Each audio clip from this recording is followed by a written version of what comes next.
Good morning, dear students. So, today we are going to start with the second chapter of geography, and the name of this chapter is Land, Soil, Water, Natural Vegetation, and Wildlife Resources. So, before going ahead, we are going to tell you a small story or small story about this chapter. In a small village in Tanzania, Africa, Mamba gets up every early in the morning to fetch water. She has to walk a long way and returns few after a few hours. She then helps her mother in the house and joins her brothers in taking care of their goats. तो यहाँ पे mamba की story बता रही हैं और यहाँ पे बता रहे हैं कि वो अफ्रीका में टांजानिया नाम के एक विलेज में रहते हैं और every morning she early morning she gets up and fetches water मतलब पानी भरने जाती हैं और अपने मम्मी को और अपने ब्रदर्स को हेल्प करती है because they have goats and help her mother joins house and help in everything. All her family owns is a small piece of land around their small hut. एक छोटी सी जमीन का उनके पास टुकड़ा है जहाँ पे वो लोग थोड़े बहुत चीजें करते हैं और जमीन कैसा है रॉकी लैंड मीन्स रेतीला और पत्थर वाले जमीन है. Mamba's father can barely grow some maize and beans on it after toiling hard. This is not enough to feed their family for the whole year. मतलब यहाँ पे बता रहे हैं माम्बा के जो फादर है वो बहुत ही मुश्किल से मकई और बीन्स ग्रो कर पाती हैं और वो भी काफी हार्ड वर्क के बाद क्योंकि जमीन क्या है लैंड क्या है रेतीला जमीन है एंड वो अपने फैमिली के लिए भी पूरा नहीं हो पाता है. Next is Peter. Peter lives in the heart of the sheep rearing region in New Zealand where his family runs a wool processing factory. दूसरी तरफ हम देख रहे हैं पीटर जो heart of the city New Zealand में रहते हैं और उनके पास काफी बड़ा जमीन है जहाँ पे वहां पे शिप रियरिंग होता है मतलब शिप को पाला जाता है और वहां पे वुल प्रोसेसिंग फैक्ट्री उनके पास है क्योंकि शिप से हमें वुल मिलता है तो इसी वजह से उनके पास एक शिप रियरिंग वुल प्रोसेसिंग फैक्ट्री है. Every day when he returns from school, Peter watches his uncle taking care of the ship. Their shipyard is situated on a wide grassy plain with hills in the far distance. It is managed in a scientific way using the latest technology. Peter's family also grow vegetables through organic farming.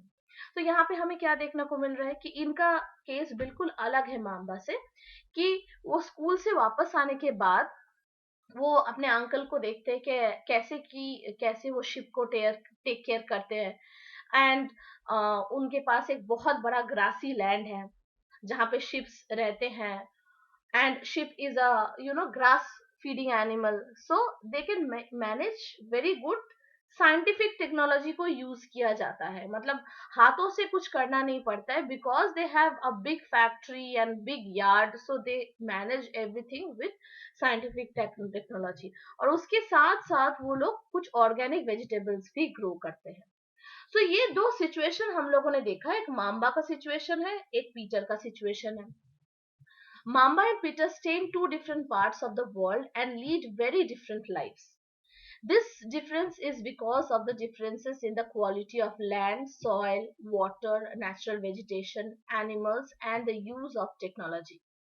The availability of such resources is the main reason places differ from each other.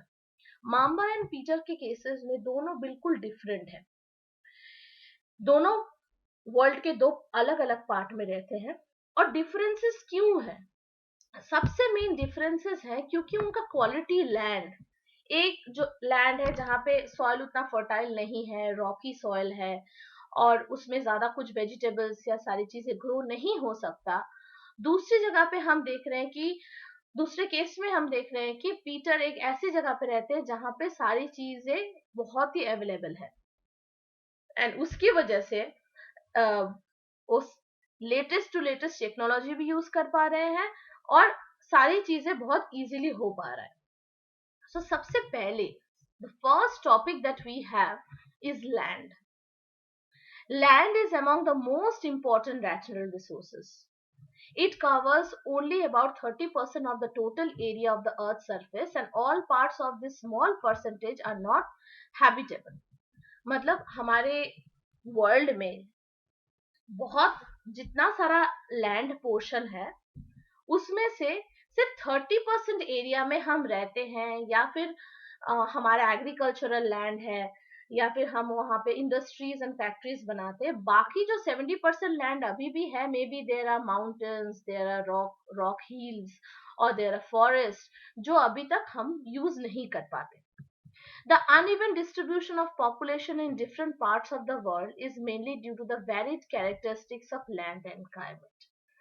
The rugged topography, steep slopes of the mountain, low-lying areas susceptible to water, logging, desert areas, thick forest areas are normally sparsely populated or inhabited. यहाँ पे आपको समझ में आ रहा है यहाँ पे क्या बता रहे हैं कि ऐसे कोई जगह पे हम नहीं रह सकते जहाँ पे आपका डेजर्ट एरिया हो या फिर हाई माउंटेन्स हो, क्योंकि क्लाइमेट वहाँ के बहुत ही हार्श होता है. जहाँ पे पानी नहीं होता है वहां पे भी इंसान नहीं रह सकते. कहीं पे थिक फॉरेस्ट है तो कहीं पे डेजर्ट एरिया है तो कहीं पे पानी का प्रॉब्लम है. तो ये जो टोपोग्राफी है ना हमारे वर्ल्ड में, जहां जहां पे क्लाइमेट इज सूटेबल वहीं पे पॉपुलेशन भी सबसे ज्यादा होता है. तो ज्यादातर देखा जाए तो हमारे अगर दो कॉन्टिनेंट को हम देखें तो सबसे ज्यादा एशिया कॉन्टिनेंट में सबसे ज्यादा हमें पॉपुलेशन देखने को मिलता है, क्योंकि एशिया एक ऐसा कॉन्टिनेंट है जहां पे obviously unevenly distributed places are also there, but it is more suitable place for people to live. Okay, plains and rivers, valleys offer suitable land for agriculture. Hence, these are densely populated areas in the world. जहाँ पे planes होता है, reverse होता है, valleys होता है, good place for agriculture होता है, वहीं पे वर्ल्ड का सबसे ज्यादा पॉपुलेशन रहता है. और इसमें से दो कंट्री का अगर हम नाम ले, so one is China and other is India. Two most highly populated places in the world ये दोनों जगह है.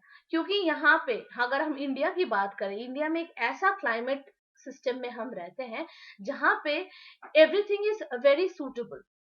Okay, and if you go everywhere, India is a country of rivers, and जहां से रिवर्स आता है वो प्लेसेस बहुत ज्यादा फर्टाइल हो जाता है.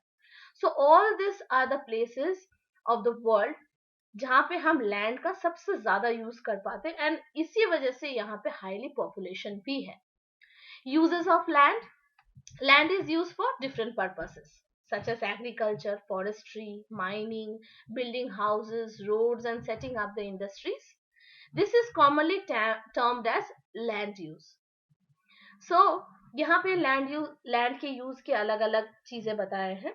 The use of land is determined by physical factors such as topography, soil, climate, minerals, and availability of water. जो मैंने अभी आपको कहा, लैंड का यूज कहाँ पे ज्यादा होगा. लैंड का यूज वहीं पे जहाँ ज्यादा होगा जहाँ पे रिवर होगा, जहाँ पे क्लाइमेट सूटेबल होगा, सॉइल फर्टाइल होगा, मिनरल्स मिलेंगे. सो ये सारी चीजें का जब अवेलेबिलिटी हमें आ जाता है तब वहां पे लैंड का यूज सबसे ज्यादा होता है. Human factors such as population and technology are also important determinants of the land use pattern. So land human factors are also very important. Human जहाँ पे रहते हैं वो अपने हिसाब से उस लैंड को मॉडिफाई भी कर लेते हैं. So this we saw is land and the uses of land. Here is a small chart, you can go through this chart. कहाँ पे कौन से एरिया में यहाँ पे परसेंटेज बताया है. So today we saw just land, we saw a short story, and tomorrow we will continue with the land and different uses of land, how degradation of land, how is land and soil has become poor in quality. Okay, and after this thing we will give you some